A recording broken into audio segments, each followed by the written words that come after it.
Welcome or welcome back to the channel. Today we're going to be watching UFOs caught on camera. So like and subscribe. I think these people caught an interdimensional being on their camera. Check this out. Hi, you are currently being recorded. That doesn't look like anything I've ever seen before on Earth.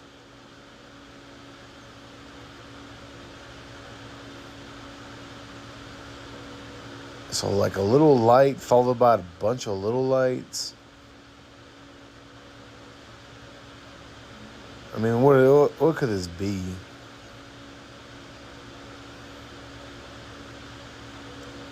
That's definitely strange. If you have any idea what this bunch of little lights could be, let me know in the comments below. There's a bunch of videos like this where people will catch weird stuff like this happening in like on the porch light with the camera going. This is very strange to me. It's like the light's getting bigger.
And she even tells us that at that point she heard the Peruvian guy say, be careful, don't apply too much.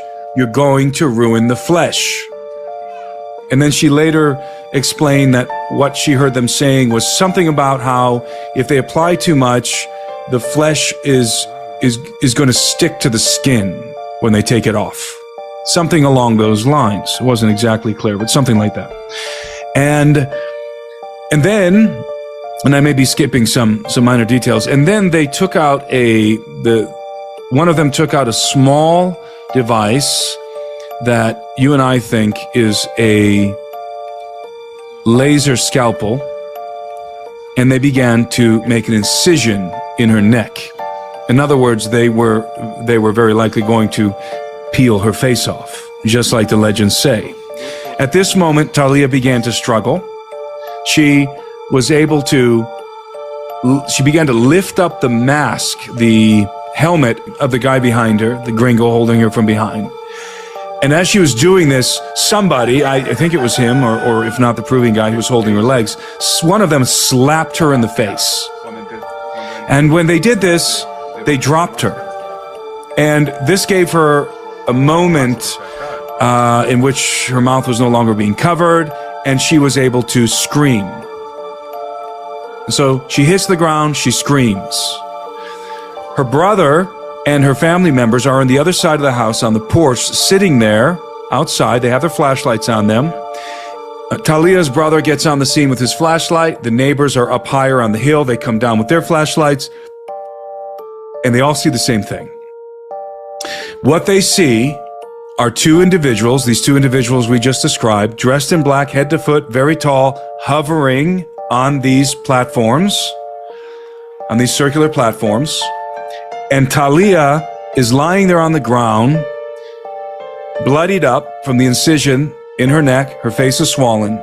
And Talia says that at this moment, she heard the Peruvian face peeler say to the gringo, let's go, let's get out of here. And the gringo replied, no, we can't just leave her here. And according to Talia, he proceeded to grab her by the hair and try to drag her and perhaps lift her off the ground on his platform. The neighbors see this, they have their flashlights, they start to yell, and eventually the gringo drops her, and these guys maneuver themselves to where there's an opening in the trees, and they lift off the ground at a high rate of speed and disappear into the sky. One of the things to understand here is that this is an area that is residential. It's surrounded by houses. Where this event happened was in her backyard. It's the one fruit tree that's in her backyard. Down a slope is a big chicken coop type thing, and then it goes back uphill, and that's where supposedly Talia was found by her father or brother, one of the two. No, she was not found on the hill. She was found actually lying behind that hut. Right in that little gully. Now area. maybe she can't remember, Doug. Maybe that's the last thing she remembers. Maybe the gringo, let's call him the gringo face peeler, maybe he dragged her up the hill by her hair. Yeah. So she's out of it. She's only at this point she's under the influence of an induced some sort of a chemical that's inducing a semi-conscious state, and she's basically going unconscious at the end of this. Incident. I wish we could have had a toxicology test done on her to see if it was narcotic based or not. The cream that she put on, or that was put on her face, reminiscent to me, it sounds like a very high dosage lidocaine mixed with something else that vasodilates the blood vessels in the face. We did see the two scars. We saw them. Actually, it was Cisla, the father, showed us the picture on his phone the night it happened. And it looked like two burn marks. Mm-hmm. It looked like lacerations. It looked like the beginnings of two distinct burn marks, where not like it was precision, but like if someone was struggling. They missed the mark the first time and restarted. Right. One line was longer, one line was shorter. One of the things that she described, though, is as the man grabbed her, whichever one it is that grabbed her the first time by the fruit tree, he was down on the surface and hit something on his ankle like a button and activated the circular platform. Yeah, that caused it to lift off the ground. Yeah. Yeah. So thinking of this, they had to move so quickly, both of these guys, that we're not talking about like a hoverboard that you can buy at, some knick-knack place, even one that costs tens of thousands of dollars. This is a piece of equipment that's very agile, very mobile, and is very efficient, which is not what we've researched lately. We haven't researched anything that matches the description of what these guys were on. No, we have nothing like this. This is not conventional technology. From all the descriptions that we've heard, it does not appear that we're dealing with propellers. This is some other kind of persuasion. The little grays are not what people think they are. They are robotic creatures. I called them a robot one time, and they said, it's not exactly a robot, it is a biologically created being. And if we get around to making robots, we're going to make them look just like little humans. So the smaller version of the tall gray scientists that are on the laboratory craft. Right? When they travel by shifting their vibrations and frequencies. All they have to do is raise the vibration of the craft. It's like watching a fan blade or a propeller on a plane. When it speeds up, it becomes invisible. That's what happens with them. When they speed up the vibration and frequency of the craft, it will disappear into the other dimension. People have reported seeing a light in the sky will suddenly blink out. And other times they'll see one just appear. That's when they slow down the vibration to come into our atmosphere. This is very hard on them. They don't like to be in our density. This is a very low, dense vibration. They would rather stay out of our atmosphere. So when they have to send the beings down to do the samplings and the testing on the humans and take them, they will always come in the small craft, and you will usually see the little gray beings. The little gray beings have been created to withstand the density of the earth, the heaviness. And that's all they are. To me, they're like, I call them gophers. They're the ones that just do the chores and do what they're supposed to do and take the things back, because it's too hard on their bodies to enter our dimension.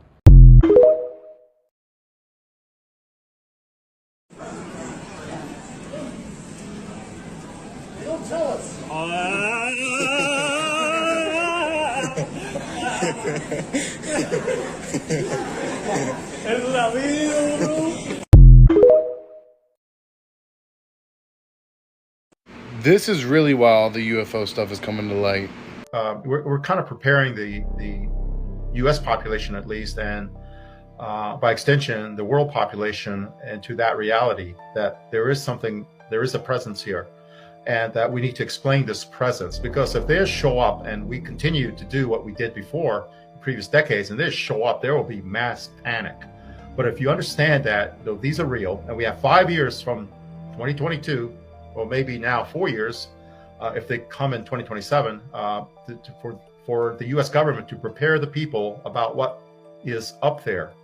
And in many ways, I think the word got out within the government that they're showing up in 2027, and we better be prepared. And if not, there's going to be a lot of explaining to do. And so I think that dialogue has happened within inside the government, in certain areas inside the government, that we need to prepare. And that's why in 2017, that set a clock of 10 years. And why Lou Elizondo earlier in this year said, just find a hobby for 5 years. And, it'll all be out in 5 years. And he said that this year, so that was 2027. And I would say I've heard 2027 in a kind of an official capacity that I can't reveal. So I think I would say that people in the government are aware of something happening, and that there's limited time, a few more years to prepare the people, and that's what's ramping up this acceleration from the previous 7 decades of not even acknowledging it to now we are acknowledging it at a faster and faster pace.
Thank you for watching. Like and subscribe.